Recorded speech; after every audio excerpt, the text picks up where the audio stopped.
अमरावती येथील धनश्री सामाजिक व सांस्कृतिक प्रतिष्ठान गरबा नृत्य स्पर्धा दिनांक 25 सप्टेंबरला सायंकाळी 5 वाजता सखा मंगलम यशोदानगर अमरावती येथे आयोजित करण्यात आली होती। सदर प्रतिष्ठानाच्या वतीने दरवर्षी जागर जिजाऊ सवित्री कार्यक्रमाअंतर्गत गरबा नृत्य स्पर्धेचे आयोजन करण्यात आले।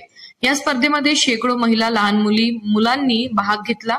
यामध्ये प्रथम विजेता हनी डान्स ग्रुप, द्वितीय नृत्यरंग ग्रुप व आरडीसी ग्रुप, तृतीय श्री गोविंद ग्रुप व सिद्धिदात्री ग्रुप, तर प्रोत्साहनपर पंखोडी ग्रुप तसेच कॉमन गरबामध्ये लहान मुलांमध्ये प्रथम आराध्य, द्वितीय सई काळे, तृतीय देवांशी, तर मोठ्यामध्ये प्रथम खुशी सोनने, द्वितीय रश्मी देशमुख, तृतीय सीमा पाठेकर इत्यादी स्पर्धकांना रोख पारितोषिक प्रमाणपत्र देऊन गौरविण्यात आले।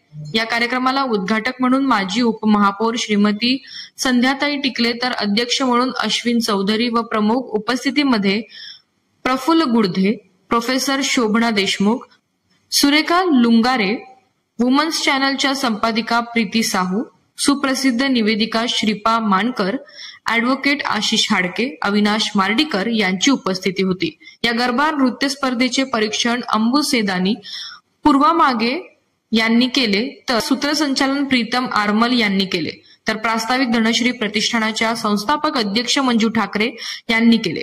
गरबा नृत्य स्पर्धा यशस्वी करण्यासाठी आर बोंदरकर, सुचित्रा लहाणे, पल्लवी बावस्कर, कुंदा पुसतकर, पल्लवी पागृत, स्वाती काळे, पूजा रडके इत्यादी पदाधिकाऱ्यांनी परिश्रम घेतले।